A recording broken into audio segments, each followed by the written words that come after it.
Thank you all so much for being here. My name is Ryan White. I'm a documentary filmmaker. This is my esteemed colleague and friend, Irene Taylor, the director of the beautiful film that you just watched. And I'm incredibly excited to be here and get to talk to you about it. I said to Irene when I watched it, I feel like it is such an unconventional celebrity documentary in the best of ways, and really expands a form that we have seen blown up so much over the last few years. And when I watched her film, it was so inspirational as someone who works in the same medium. And I'm excited to get to talk to you about it tonight. So my first question is, I think this is your first celebrity film. Can you tell me? Let's just say I felt ill-equipped. Yes. Can you tell me about the genesis of how this film came to be and why you decided to finally take that leap to making, a celeb doc is a little reductive, but a documentary about a megastar? Mm-hmm. Well, first of all, hi, and thank you all for coming. I really appreciate it when people can see this writ large. So thank you for being here. I was actually a little uncertain about taking on this role. I knew there would be a long line of very competent filmmakers who would want to do this. And it's not that I didn't respect Celine. I wasn't particularly what you would call a traditional fan, but having I'm almost her age. We're about the same age. So I sort of came of age with her. And I remember times in my life when some of the big hits came out, and, I could remember that. And so I definitely felt like I could wrap my sensibilities around her, but I didn't know she was sick when I agreed to make the film. And that is because I was not told. I was not told because it's clear that she really didn't tell anyone. She told her closest circle around her, and I think no one really knew exactly how to handle the situation. And so when the prospect of making this film came about, which, as you can imagine, absolutely required Celine's full her cooperation, right? This wasn't something we were, plenty of celebrity docs are made. And that's a very interesting point of view. When the celebrity is no longer with us, they're dead, or the celebrity is not availing him or herself. That's also an interesting kind of celebrity doc, but this one was one that I knew from the get-go that I would make with her willingly on board. And so I thought at first I was ill-equipped to make just a fantastic story about someone with a fantastic life and a fantastic career. And I didn't really know how I would approach it.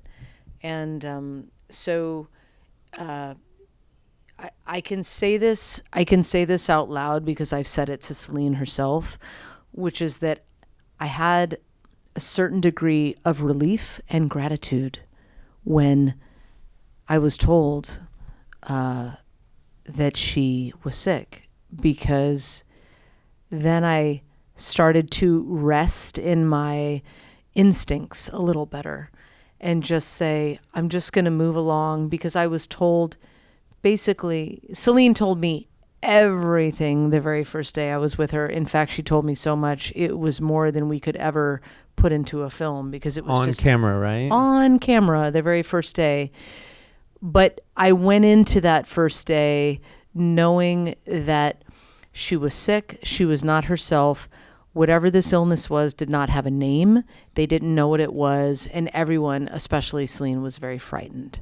So I sort of entered into it with a reasonable amount of compassion. Just simply, well, let's just find out how she's doing, and I didn't know what to expect. So, the first day we showed up to film, I told her, I just want to be filming like the minute I see you. Like the camera's just going to roll. So you're not going to really have a proper introduction with my cameraman, who's probably the nicest person on the team, because he's going to be busy. But I wanted it that way. I just wanted the camera to be rolling from the first moment. And, I think she made it evident just in the way she presented herself, which was she was put together. She had a pressed blouse and a pair of pressed slacks, but hair pulled back in a simple bun, no makeup. And she was ready to just get real. It was very clear. And for the next year, I think that it really set the tone. Was that interview that you're talking about, is that the first interview in the film? Because what am I? Oh, okay. The interview I'm talking about is not in the film. Didn't even make it. She was eating cornflakes. So she made that decision to do no hair, makeup, and just just show up and be on camera. Like that wasn't a conversation. No, definitely. I had no idea what I would encounter.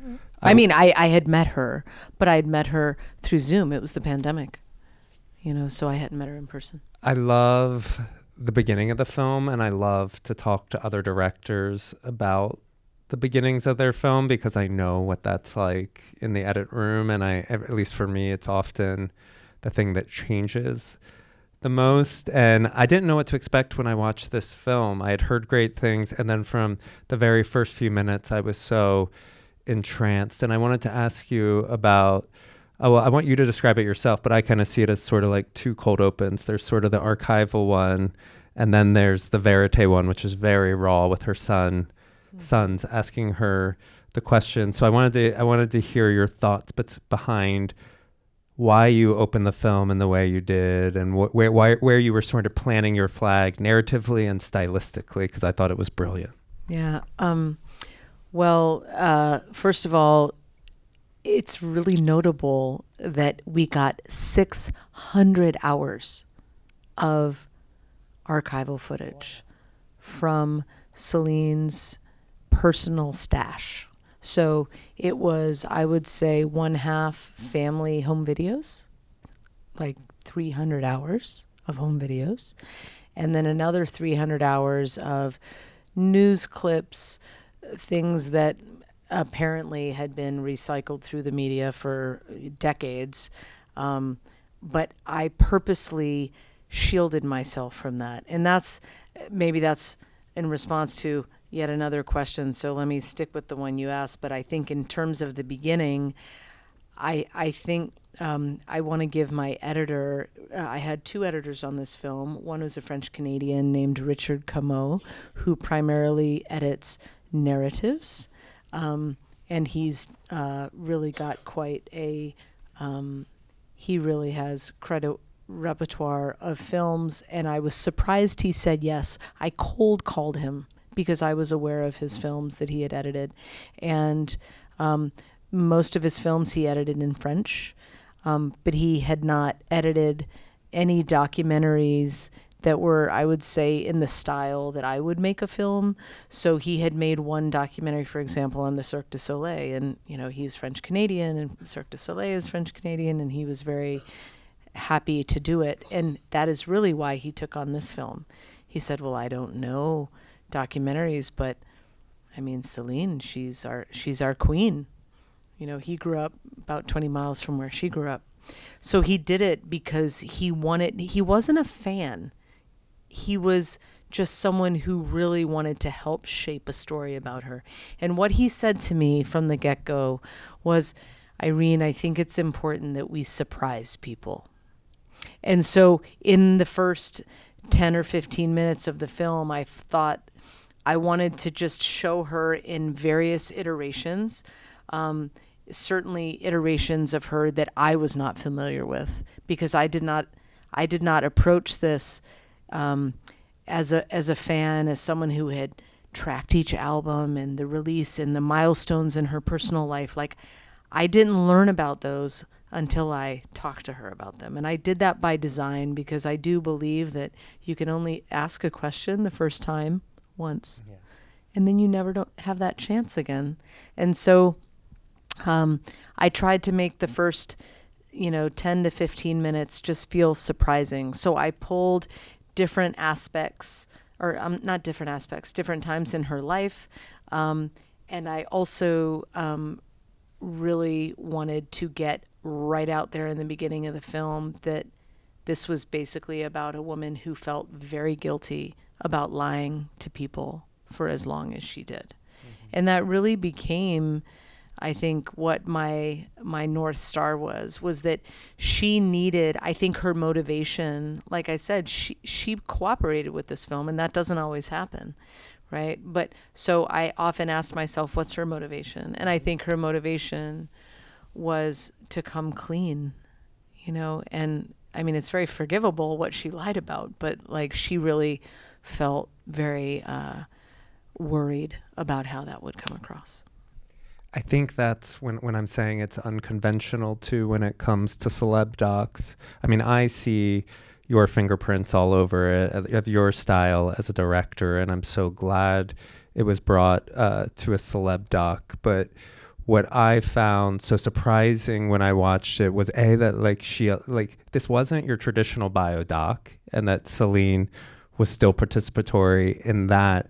And my next question was going to be about the editing. Really, when it came to that, it really, what I loved about it, and I think makes it so unconventional, is it doesn't over-explain the biographical parts. And specifically, I'm talking about, like, for instance, Celine's upbringing, or you go into it, or Renee's death. These are beats that I know as someone who's kind of an outsider to Celine, a casual fan, and I wondered how you would treat it. And then when I watched the film, it was the editing that I felt like was so poetic in how you did those scenes that sort of blasted the conventions of biodoc. So I wanted to ask you how you dealt with those. Like, the verite is so powerful, but when you were thinking of like, well, I got to tell her family story and I got to tell how her husband died. How did you do those scenes? How did you approach them? Well, and that is a burden when you're dealing with a public figure about whom so much is known, right? And so her illness, I did determine that really was the focus of the story I wanted to tell in this film. But the portion about her husband, I was quite stumped, actually. And Christian Jensen, who was the second editor, meaning in the sequence, Richard was able to take us up to the rough cut. And then from the rough cut to the end, the film changed very little. But there were key parts, namely the part about her husband, that Christian Jensen, who is not French Canadian, and lives in the mountains of Idaho, made with me more carefully. Like, we went through that part more carefully, and it's just really just a slice of the film.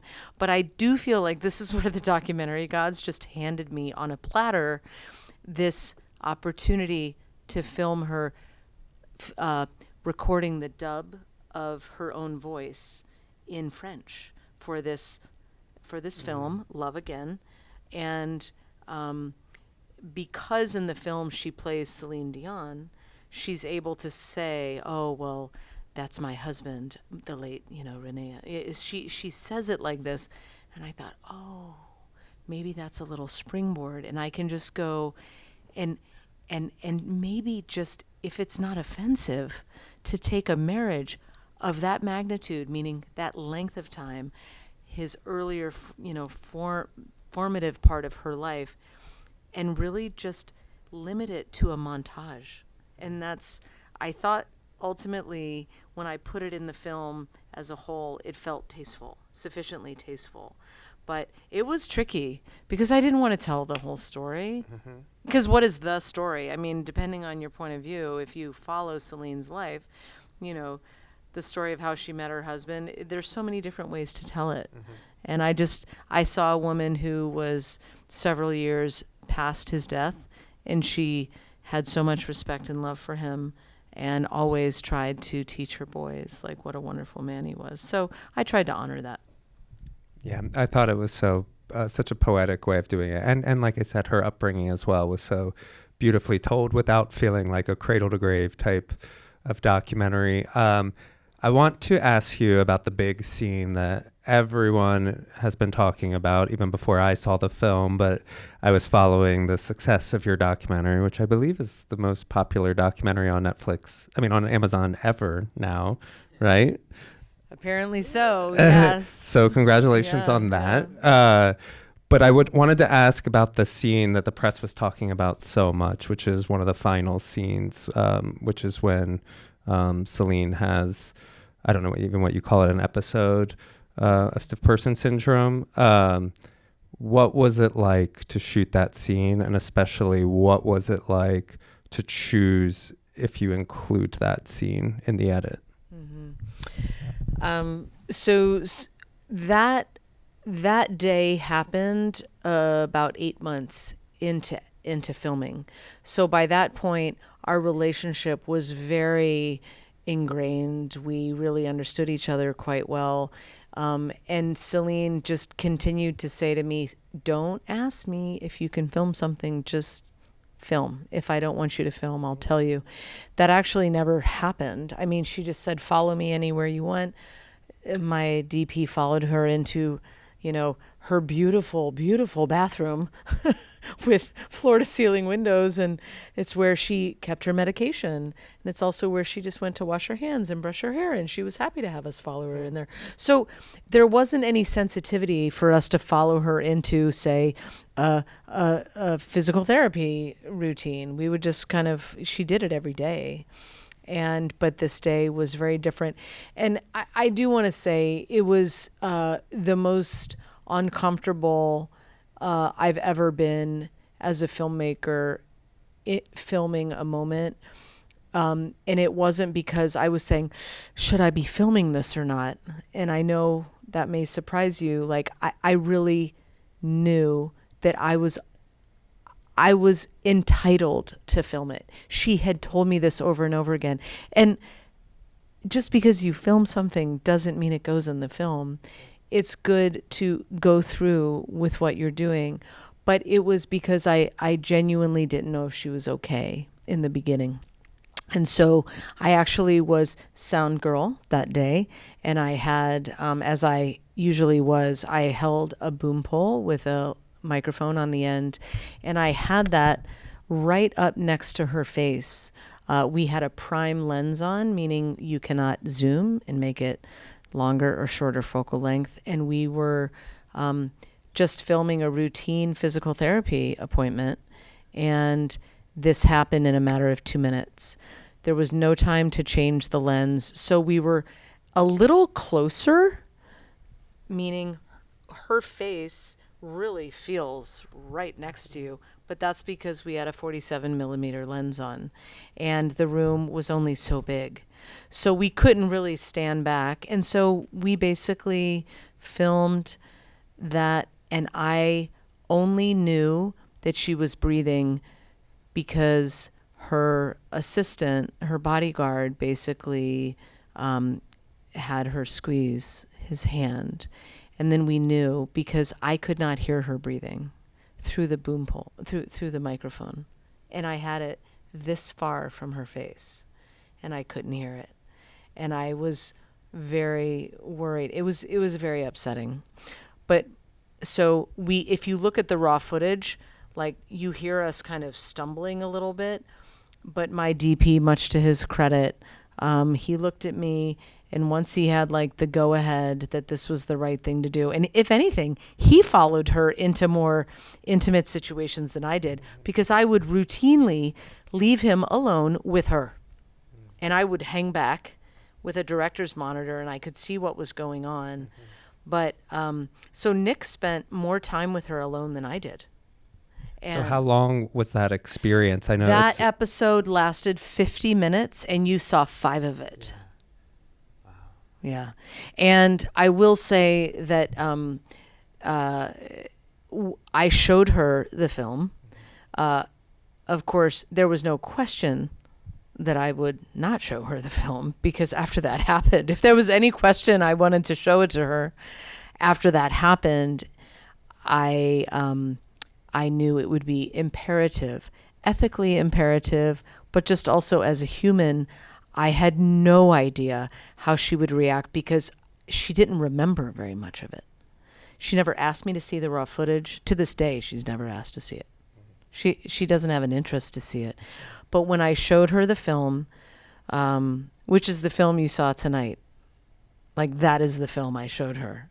And she said, do not change that scene and do not cut it.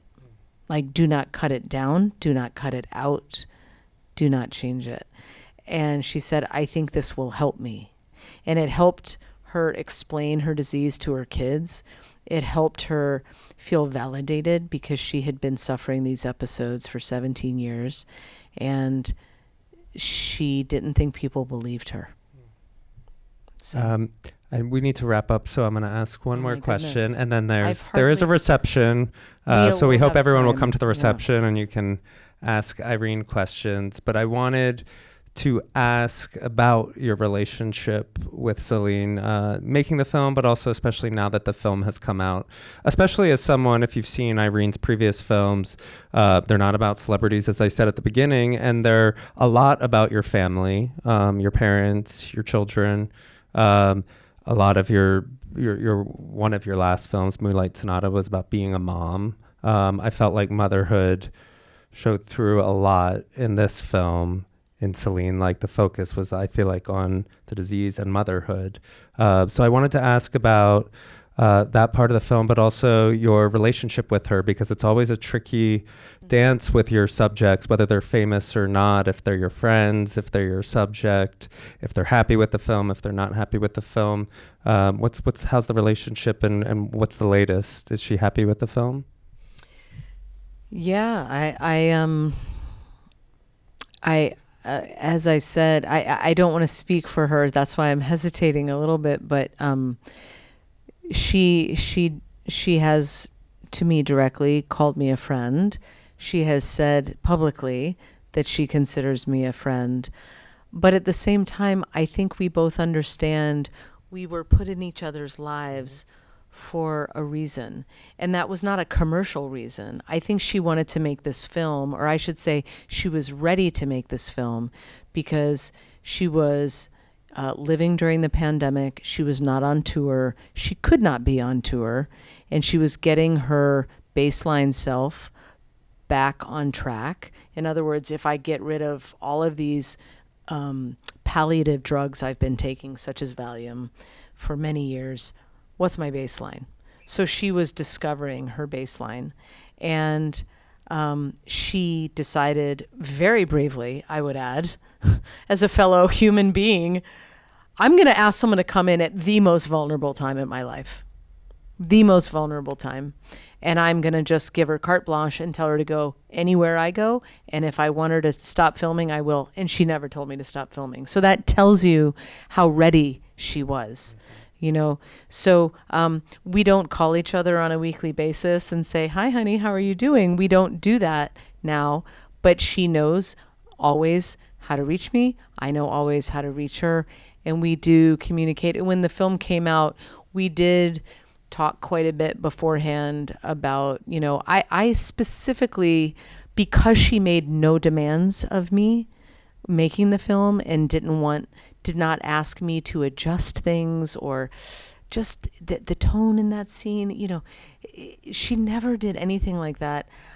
When the film was about to come out, I did say to her, is there anything that would be me going too far?